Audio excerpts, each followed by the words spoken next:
আসসালামু আলাইকুম। উন্মেষ প্রেজেন্টস স্বাস্থ্য কথা নিয়ে আপনাদের সামনে হাজির হয়েছি। আমি ডাক্তার সিফাত চৌধুরী। বাংলাদেশের এখনকার এই তীব্র গরমে ডিহাইড্রেশন থেকে শুরু করে হিটস্ট্রোকের মতো মারাত্মক স্বাস্থ্য ঝুঁকি হতে পারে। এই ঝুঁকি কাদের জন্য বেশি, কি করলে এই ঝুঁকি এড়ানো সম্ভব, এই সমস্ত বিষয় নিয়েই আজকে আমরা এই পর্বে আলোচনা করব। এই পর্বটাকে আমরা 3টা ধাপে ভাগ করেছি। প্রথম ধাপে আমরা আলোচনা করব এই তীব্র গরমে আমাদের কি কি সমস্যা হতে পারে।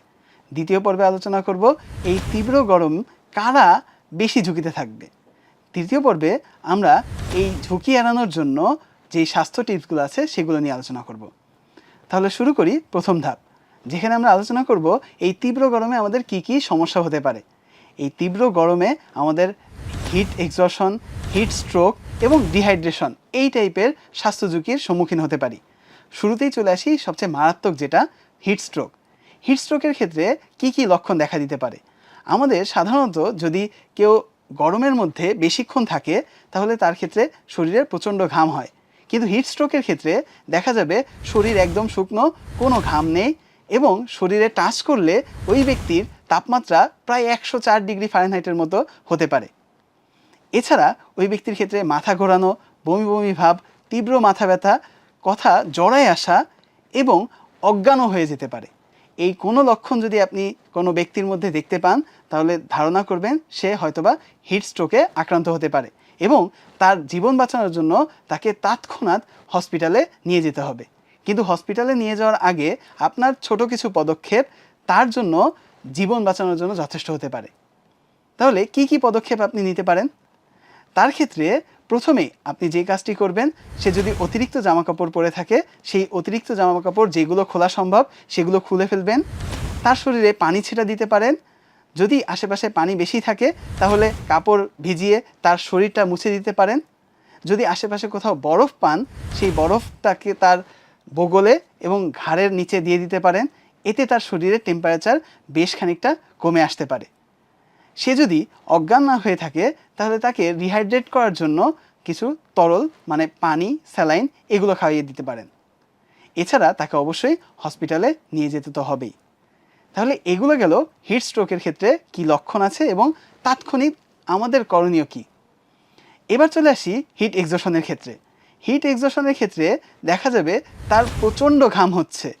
হিট স্ট্রোকে ঘাম ছিলই না, হিট এক্সজশনে প্রচণ্ড ঘাম হবে, শরীর পুরো ঘামে ভিজে যাবে, টেম্পারেচার এত বেশি হবে না হিট স্ট্রোকের মতো, তার মাথা ঘুরাবে, মাথা ব্যথা হবে, বমি বমি ভাব হতে পারে।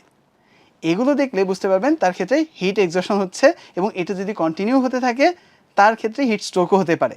এজন্য তার ক্ষেত্রে করণীয় কী? হিট স্ট্রোকের ক্ষেত্রে যে জিনিসগুলো বলেছি ওই জিনিসগুলোই তার ক্ষেত্রে করতে হবে যেন তার শরীরের টেম্পারেচারটা কমে আসে। এছাড়া যেটা রেগুলার হয়ে থাকে আমাদের ক্ষেত্রে এই তীব্র গরমে সেটা হচ্ছে ডিহাইড্রেশন। ডিহাইড্রেশন মানে হচ্ছে শরীর থেকে অতিরিক্ত পরিমাণে পানি এবং লবণ বের হয়ে যাওয়া। এখন আমরা তো মনে করি আমরা তো পানি খাচ্ছি, কিন্তু আসলে পানি খাচ্ছি কিন্তু যেই লবণটা বের হয়ে যাচ্ছে সেই ঘাটতি কিন্তু পানিতে মিটতেছে না। তাহলে আমাদের কি করতে হবে? আমাদের লবণযুক্ত তার মানে ওর স্যালাইন খেতে হবে। এছাড়া ডাবের পানি খাওয়া যেতে পারে, অনেক স্পোর্টস ড্রিঙ্কস আছে সেগুলো খাওয়া যেতে পারে, কিন্তু অবশ্যই পরিমিত পরিমাণে খেতে হবে, না হলে এইগুলোর কারণে আরও স্বাস্থ্য ঝুঁকি দেখা দিতে পারে। তাহলে এই গেল আমাদের যেই সব স্বাস্থ্য ঝুঁকি হতে পারে এবং সেগুলোর ক্ষেত্রে প্রাথমিক চিকিৎসা। এবার চলে আসি আমরা আমাদের দ্বিতীয় ধাপে, কারা এই স্বাস্থ্য ঝুঁকিতে বেশি আছে। এদের মধ্যে দেখা যায় স্বাভাবিকভাবেই যারা শিশু এবং বয়স্ক তাদের ক্ষেত্রে এই স্বাস্থ্য ঝুঁকিটা অনেক বেশি। এছাড়া যারা বেশি রোদে কাজ করে, দিনমজুর, রিক্সা চালক বা এই টাইপের মানুষ, এবং আমরা খুবই ওভারলুক করি বাট স্টুডেন্টস, এরা অনেক বেশি সময় কিন্তু রোদের মধ্যে থাকে। বিভিন্ন ক্ষেত্রে দেখা যায় তারা সকাল থেকেই স্কুল, কলেজ বা টিউশন বা কোচিং এইসব জায়গাগুলোতে দৌড়াদৌড়ির মধ্যে থাকতেছে, যার কারণে সে কিন্তু রোদে এক্সপোজার অনেক বেশি হয়। কিন্তু অন্যদের ক্ষেত্রে কিন্তু আমরা বুঝতে পারতেছি সে আসলে রোদে কাজ করতেছে, এই জন্য তাদের সচেতন থাকতে বলি। বাট স্টুডেন্টদের ক্ষেত্রেও কিন্তু এই জিনিসটা খুবই দরকার, কারণ সে রোদে সারাদিন দেখা যাচ্ছে কোচিং, টিউশন, স্কুল, কলেজ এগুলোতে ঘোরাঘুরির পাশাপাশি আবার বিকালের দিকে খেলাধুলাও করতেছে। সো তার ক্ষেত্রে ঘামের পরিমাণও অনেক বেশি। সো তার ক্ষেত্রে ডিহাইড্রেশনের চান্সও অনেক বেশি। এছাড়া যারা দিনমজুর আছে এবং যারা দেখা যায় যে এরকম রিক্সা চালায় বা অন্যান্য কাজ করতেছে, রোদের মধ্যে যারা কাজ করতেছে তাদের ক্ষেত্রে কিছু স্বাস্থ্য টিপস মেনে চলতে হবে যেন তারা এই স্বাস্থ্য ঝুঁকিটা এড়িয়ে চলতে পারে। তাহলে চলে আসি কি কি স্বাস্থ্য টিপস তারা মেনে চলবে। প্রথমেই এই যে রোদ, এই রোদ এড়ানোর জন্য তারা কি করতে পারে? চেষ্টা করব খুবই প্রয়োজন না হলে দুপুর 12টা থেকে বিকাল 3টা পর্যন্ত, এই সময় রোদের তীব্রতা যেহেতু অনেক বেশি থাকে, এই সময় বাসার বাইরে না যেতে। কিন্তু যাদের ক্ষেত্রে যেতেই হয় তাদের ক্ষেত্রে কি করব? তাদের ক্ষেত্রে যাওয়ার আগে চেষ্টা করবে সুতি কাপড়, অবশ্যই সুতি কাপড় পরে যেতে, যাতে গরমটা কম লাগে এবং কাপড় যেন ঢিলাঢালা হয়। পাশাপাশি সে যেই সময়টা রোদের মধ্যে আছে চেষ্টা করবে এই সময়টাতে ছাতা বা টুপি ব্যবহার করতে, এতে রোদটা তার কম লাগবে। সাথে সে কাজের মধ্যে মাঝে মাঝে ঠান্ডা জায়গায় যাবে, যেমন ছায়ার ভিতরে বা ফ্যানের নিচে, এসির মধ্যে থাকতে পারলে খুবই ভালো।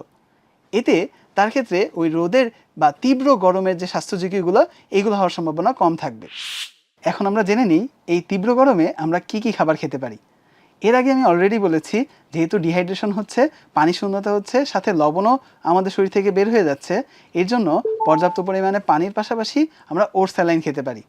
তার সাথে বিভিন্ন স্পোর্টস ড্রিঙ্কস, ডাবের পানি, লেবুর শরবত খেতে পারি, এতে ভিটামিন সির অভাবও পূরণ হবে। এছাড়াও বিভিন্ন ফল যেগুলোতে পানির পরিমাণ বেশি, যেমন তরমুজ, শশা, বাঙ্গি, এগুলো আমরা খেতে পারি। এই তীব্র গরমে কি কি খেতে হবে সেটা তো আমরা জেনে নিলাম। এখন আমরা জেনে নিই এই তীব্র গরমে কি কি অ্যাভয়েড করতে হবে। প্রথমেই বেশি মশলাযুক্ত খাবার অ্যাভয়েড করতে হবে। ফাস্ট ফুড যত কম পরিমাণে খাওয়া যায় তত ভালো। এছাড়া যেসব খাবার আমাদের ডিহাইড্রেশন করে, যেমন চা, কফি, এগুলো অতিরিক্ত খাওয়া যাবে না। এর পাশাপাশি আমাদের দুপুরের দিকে অতিরিক্ত ব্যায়াম বা কায়িক শ্রম করা থেকে বিরত থাকতে হবে। তাহলে আজ আমরা জেনে নিলাম আমাদের এই তীব্র গরমে কি কি স্বাস্থ্য ঝুঁকি হতে পারে, কারা এই স্বাস্থ্য ঝুঁকিতে বেশি আছে এবং এই স্বাস্থ্য ঝুঁকি এড়ানোর জন্য করণীয় টিপস। এই টিপসগুলো আমরা মেনে চলার চেষ্টা করি, নিজে সচেতন থাকি, পরিবারের অন্যদেরকে সচেতন রাখি। আজকে এই পর্যন্তই। সবাই ভালো থাকবেন। আল্লাহ হাফেজ। আসসালামু আলাইকুম।